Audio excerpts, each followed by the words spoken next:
What I don't want to hear is when they're spending that kind of money on their shareholders and spending that kind of money on TV advertising, that they're nickel and diming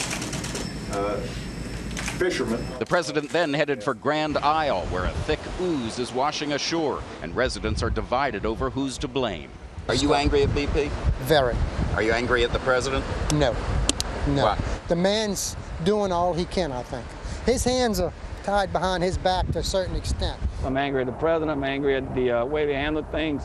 I just think it's taking too long to get things done. But Jerry LaFont says there's one thing that makes him even angrier than the slow response. The president's decision to impose a 6-month moratorium on deepwater exploratory drilling.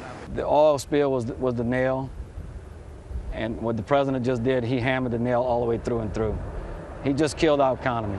On the front page today, the New Orleans Times-Picayune complained that the moratorium could make 20,000 oil services jobs vanish. And the local economy is already in dire straits. This beach would normally be packed on a Friday in June. In fact, most of it is perfectly clean. But people here are terrified about what's out in that water, turning this beach into a wasteland.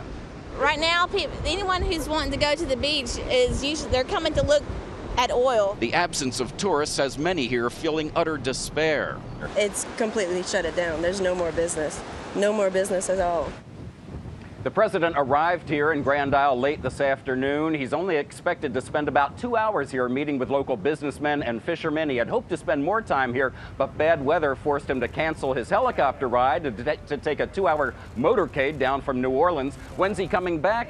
Well, that's not entirely clear. The White House won't say, but he did cancel a foreign trip next week, so maybe he'll come back then. Katie? Chip Reid in Grand Isle, Louisiana. Thank you so much, Chip.